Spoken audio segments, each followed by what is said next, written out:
What's up, everyone? Welcome back to Locked On Sharks, the premier hockey podcast covering your favorite team in the Bay Area. Again, you're just going to have to bear with us through the week. I am once again using AirPods. It is what it is. Today, we're not going off the Sharks path. We're going to the front office path because we have a little bit of news from the last week or so. From Shang, from Curtis, from 32 Thoughts. And we have some candidates kind of taking shape, and we're going to dive into two of them that have been mentioned. So we're going to look at them on a little bit of a deeper level. And as more candidates come out and as more information comes out on the GM search, we're just going to cover it as it comes to us. We think that's best. It's the most news story the Sharks have this offseason, bar none. So as we know, you guys will know, and we'll cover it to the best of our ability. So we're going to dive into two, I'm going to throw it out there, bad candidates. Candidates we have. So let's get to talking. You're Locked On Sharks, your daily podcast on the San Jose Sharks. Part of the Locked On Podcast Network, your team every day.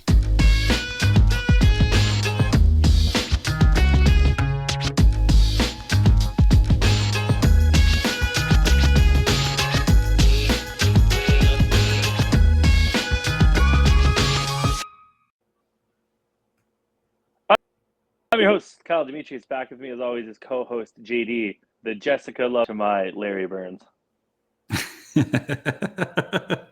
Won't somebody please think of the general manager position? Helen Lovejoy kind of sucks as a person.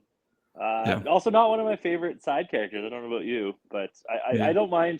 I don't mind the Reverend. He has his moments. Yes, we were talking about the episode with the Listen Lady episode. Yeah. The problem with the Listen Lady episode is that the Listen Lady portion is terrible, but this B plot with Homer, Lisa, and Bart, where they're trying to figure out why he's the logo of the dish soap company, is so funny. My favorite part of that is when he's recounting the story at the end, and he's just all two hairy footballs. I don't know why, just the way he pronounces footballs, gets me every time. It's been 20 years and I still laugh at that. I love those random little things that aren't funny. I just watched The War of Lisa Simpson, where they go to military school, and when they're coming back from the bush, and the kids are like, that was some good corn. Sure was worth sneaking into town for. It's just really funny. Yes. Every time. It kills me. But two GM candidates not worth sneaking into town for. Kevin Weeks and John Ferguson Jr. Yeah. I think we're starting with Kevin Weeks because he has no profile. I did a nice little. So Kevin Weeks currently works for he's a multi. You can cool graphic that JD put up here. If you're listening, yeah, I don't know. Keep listening, but then watch. Yes, double dip. Double dip, always, please. So Kevin Weeks, multimedia broadcaster for ESPN, and then works for NHL and TSN as well. Previously was an NHL goalie from 97 to 2009. So, it doesn't have absent from that graphic. Yes, front office work. He did interview for the Penguins last year during their GM interview process. Was actually one of the first candidates to interview, if I recall correctly. But definitely absent front office work. This would be definitely a outside the box hire, and I think we're both kind of skeptical, I guess would be the word on this one, just because. I mean, here's my thinking if I'm the current Sharks. Okay, JD has an awesome tinfoil hat conspiracy theory, and I'm just gonna let him run with this because it's truly amazing in the hoops and the sprawl of it. So I'm gonna clear out, and JD's gonna do it, and then JD's gonna do an ad, and then I'll come back in afterwards. The floor is yours, Adrian Wojnarowski. Thanks. So if you're the current Sharks brain trust, right, of Joe Will, Tim Burke, Doug Wilson Jr., Jonathan Beecher, et cetera, et cetera. These guys are all in the process of trying to hire a new GM. None of these guys really, except for Beecher, none of these guys really kind of seem very media guys. If, like Doug Wilson would definitely work the media, and that was, he was the face of the franchise, especially with the owner, Hasso Plattner, who's very, very behind the scenes type of guy, right? Like Hasso Plattner could walk into my house right now, and I do not know what he looks like. But Kevin Weeks definitely, knows the media, works he's been on TV, analysts, et cetera, et cetera. So you wonder if they hire him, he's kind of the outward facing guy as the Shark, as he kind of learns the job of a general manager. The other guys kind of run the show for a little bit until he's ready to take over. And then, potentially if Burke and Will, if those guys are ready to retire, and then Doug Wilson Jr. can kind of take on the draft and the player, personnel type of role, while Kevin Weeks is the GM. And then those guys you're kind of working together as with the end goal of eventually Doug Wilson Jr. will take over in a bloody coup and run the Sharks. But, it's just, again, tinfoil hat type of thing. But I just think that he, especially for a franchise who's been very, we've joked often about the teal curtain and stuff like that. Like having a guy like Weeks who's, very comfortable on TV and very comfortable with the media. He knows a lot of, he knows everybody in the media or on all the teams, et cetera, et cetera. And then while he's kind of just the outward face, while the teal curtain continues to run things behind the scenes. So before Kyle jumps in and laughs at my tinfoil hat conspiracy, let's take a break and talk to you guys about our friends over at HelloFresh. So what is HelloFresh? HelloFresh gets you farm fresh, pre-portioned ingredients and seasonal recipes delivered right to your doorstep. You can skip trips to the grocery store and count on HelloFresh to make home cooking easy, fun, and affordable. That's why it's America's #1 meal kit. If you're like my wife and you hate going to the grocery store because that means you have to take the children with you, HelloFresh cuts out on that. You don't have to worry about packing up, going to the grocery store. Everything is delivered straight from the farm to your doorstep in under a week. So it's always arriving fresh without the trip to the grocery store or the farmer's market. It's all about convenience with HelloFresh. Not only do you get the ingredients come pre-portioned, so you're not overbuying or wasting food, it's easier than ever to get filling meals on the table in a snap with options like family-friendly or quick and easy recipes. So go check them out. They've got HelloFresh.com/LockedOn16. Use the code LockedOn16. Get 16 free meals and 3 free gifts. Again, go to HelloFresh.com/LockedOn16. Use the code LockedOn16 for 16 free meals and 3 free gifts. HelloFresh, America's #1 meal kit. I'm not going to laugh at you. I'm going to laugh at you, but not because it's stupid, but because of the insanity that would have to happen for. Why would you hire a GM with no GM experience and then not have him be the GM? Just hire Joe Will if you wanted. Like, I just. No, he would eventually take over. Like, he would learn the job because, he's got to learn from somebody. You're not just going to hire somebody and be like, hey, run the show. And then why doesn't he go learn as a scout or an AGM or something like that? You can't. I just don't think that you can go from goalie to broadcaster to all of a sudden running an organization. Do you? No, I never said it was a good idea. I just was. No, I know. I'm not saying it's a good idea. I love a good conspiracy theory, and this one is absolutely amazing. I just think the Sharks want to win now, so I guess they could use the current guys to just continue building this team. But if Kevin Weeks is the GM, he's got to do GM stuff, and I just don't like the idea of Milhouse having 2 spaghetti dinners in one day, but also don't like the idea that he would just be this media figure learning behind the scenes the job, and then he would take over 2 years from now, 3 years from now, 1 year from now. Yeah, I just don't know why you don't bring him in as assistant GM or something and then let him take over, because in my mind, Doug Wilson Jr. is the one that would be a GM and then would be destined to take over down the line. Yep. So you'd be teaching 2 people to be GM? I just don't see, like, I know he interviewed with Pittsburgh, but like people interview for jobs they aren't qualified for all the time. I just don't see the connection from here to there. And I think it's different than when you look at the agents like Emily Castonguay or Kent Hughes or Pat Brisson. They have a business. They're running a business. They're an agent. They have cap to worry about. They have contract negotiations, obviously from the client side. They're managing people. They're putting portfolios together for their players, and they have a team working for them. Yeah, they know how to go into contract negotiations. Yeah, like Pat Brisson and Ken Hughes and Emily Castonguay aren't like here you go. ELC. Yeah, they're not dealing with like the ELC. They're obviously they have the team of people, almost like a lawyer's office, but they're more entrenched in the front office, admin, business side of it. Whereas Kevin Weeks is not at all. He may know people. He may know Jeff Gorton, and he may know Kyle Dubas, and he may know Don Waddell, but like it doesn't mean he's ever done anything businessy with them. I just really struggle to see the connection. Yeah. Should we move on? Hockey. No. Well, also just to put a like a finer point on it, he may be really smart hockey minded. He may have lots to offer. I just think that you may need to.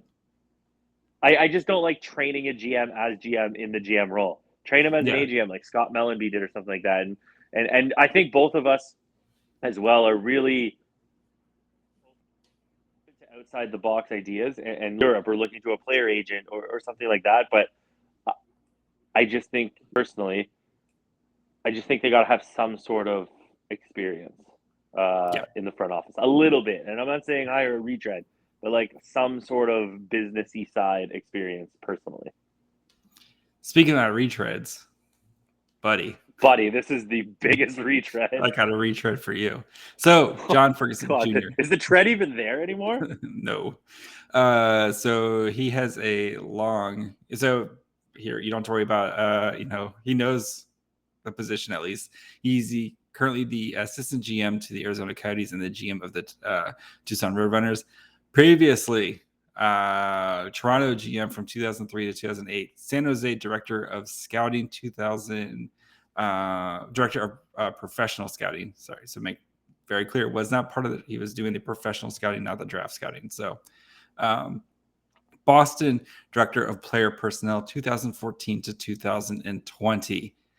So, let's start with his run with the GM as the Leafs, which did not go super well. So 2003, 2004, when he was hired, they went. He also was vice president and director of hockey ops for the St. Louis Blues.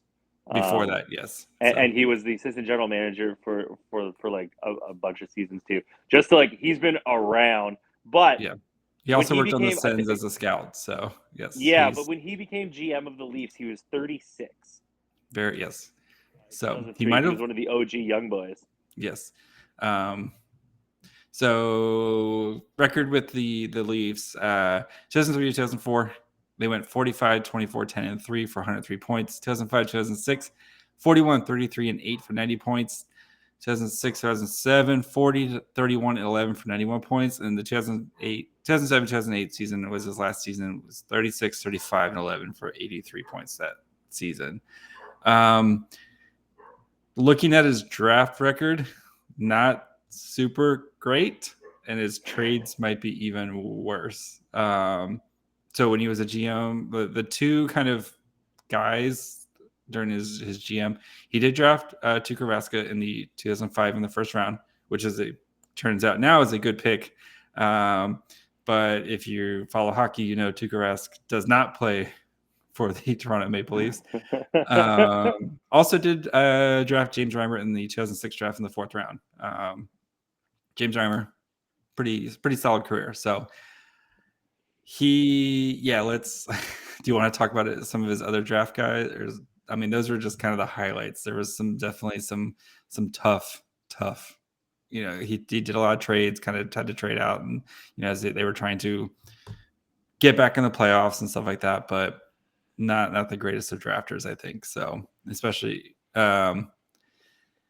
And then his trades. So I think one of the worst ones was trading Tuukka Rask straight up for Andrew Raycroft. No. Was it not for Justin Pogge? I'm looking at the cap friendly. No, they drafted Justin Pogge. That's right. They drafted Justin Pogge. Yeah. Yeah, Andrew Raycroft coming off a Calder. So, and I mean, Andrew Raycroft is fine, but Tuukka Rask is like. Andrew Raycroft is not fine. He was very bad after winning the Calder. Yeah, I mean, so, but Tuukka Rask is like a Hall of Fame caliber goalie, like cup winning goalie type of guy. So, some of his other, he traded for the corpse of Brian Leach at one point. Mark Bell literally was being charged with a hit and run, and he called up San Jose and was like, "I'll trade for him." Yes. Yeah. Mark Bell got traded to the Leafs and was suspended for the first 15 games of the season. John Ferguson In that Jr. trade, they got so the Sharks ended up, the Leafs got a Bell and Vesela Taskell. Then the Sharks got a 2007 first round pick, 2009 fourth round pick, and 2007 second round pick. Those guys became Craig Smith, Lars Eller, and somebody named Aaron Polash. I don't know. Anyway, so Lars Eller famously was used to trade up to draft Logan Couture. So Mark Bell was traded for Logan Couture. Good job, John Ferguson Jr. John Ferguson Jr. also famously, after the lockout, signed Eric Lindros, Jason Allison, Alex Kalvanov, and Ed Belfour. And they all sustained season-ending injuries because they're all old as balls. I can tell you from living through this era of Leafs hockey, he was an unmitigated disaster. There is not a single person in Leafs Nation that would come up to you and be like, "Yep, John Ferguson Jr. did a bang-up job." He was truly awful. And Pat Quinn took the fall after the lockout, not John Ferguson Jr., even though many wanted him gone.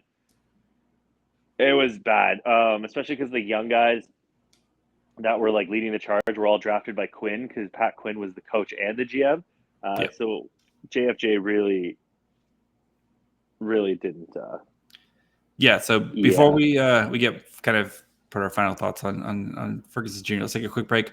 Talk to you guys about our friends over at RockAuto.com. You guys know buying parts for your car, it's a pain. You go to the auto parts store, you're like, I have a car. It's like, no, Gregor, it goes burr. And then they ask what type of car do you have, what trim, et cetera, et cetera. And you're like, I don't know, bro. I just want to try to find some parts for my car. You don't have to worry about it with RockAuto.com. You go to their website.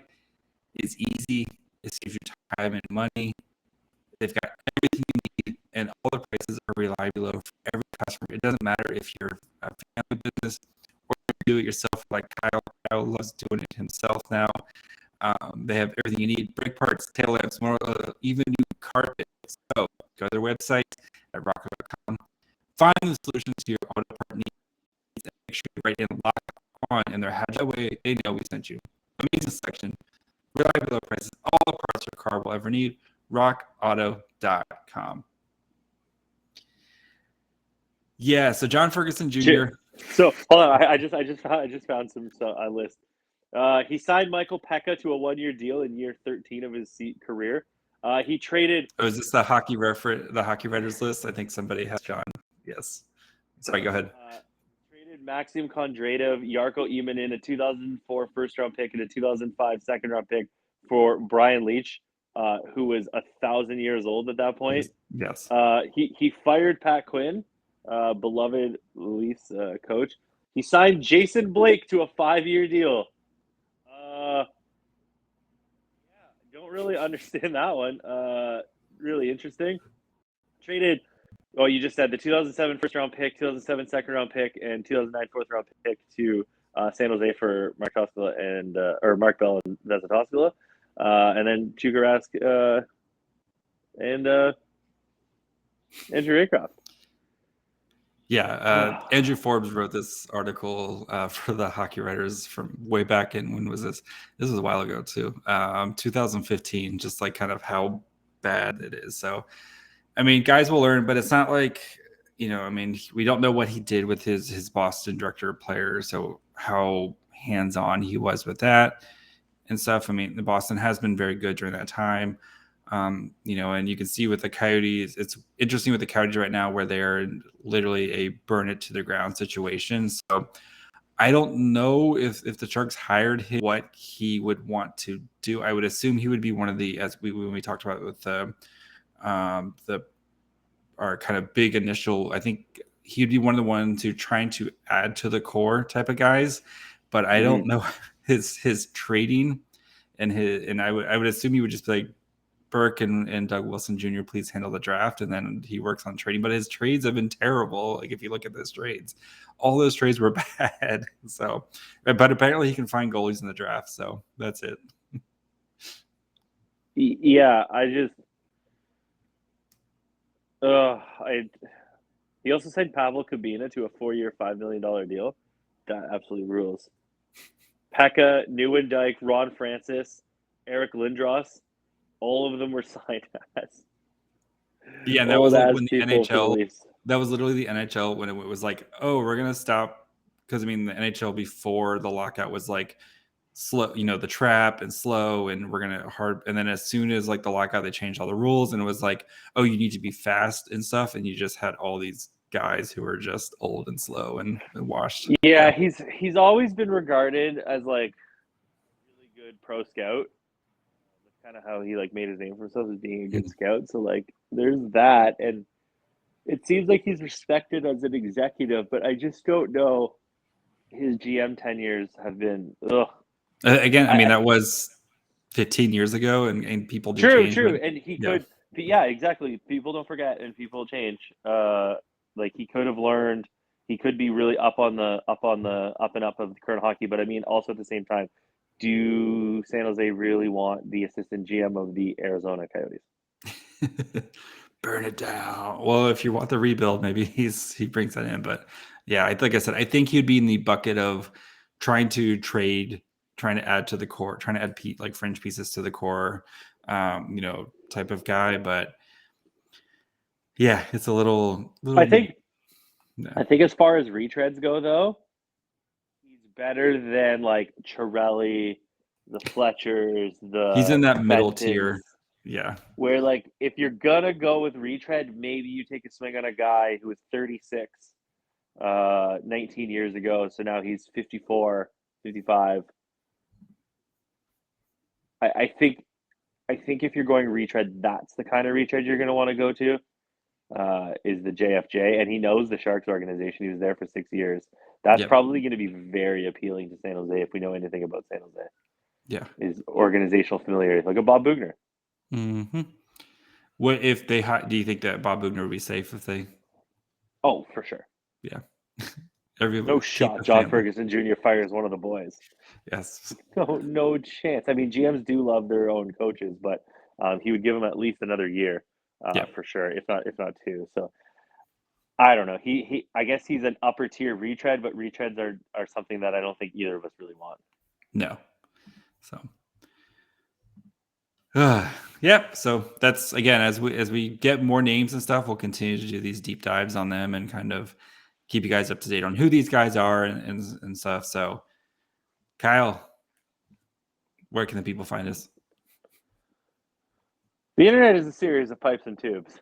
Can confirm. And those pipes and tubes connect us to Twitter, Facebook, and Instagram. Locked On Sharks. Don't tweet Barstool stuff at us. And for people asking why we don't like Barstool, if you have to ask, Google. Yeah, you don't. Yeah. If you have to ask, if you have to ask, you're clearly not trying to find the answer. Yes, it's pretty obvious. So you can Google. It's pretty easy. But please don't tweet or Facebook or Instagram or send us Barstool stuff. We ask nicely. We'll give everybody a fair shot to, if they don't know, to not do it. But if you persist or jump on, block city for you. We don't really care. But Twitter, Facebook, Instagram, if you want to interact with us, we're online all the time. Too much. Yeah, we're so online that other Sharks places are stealing our bits. YouTube, Locked On Sharks. We're closing in on 800, I think. We're at 760 right now. So yeah, when we get to 800, closing in on 800. Yeah, when we get to 800, we'll do. I have a Martin Jones bobblehead giveaway. We'll do there, and guaranteed to get you a William Eklund pick next year. So there you go. How's he doing with Philly? The answer: very badly. I think he's almost I gotta check, but I think he's really close to being at 896 save percentage for 4 years in a row. Oh, come on, Marty. You could do it, Marty. Up, or We does he need believe to in go you. down? I think it actually needs to go down a little bit. I'm checking right Okay. now.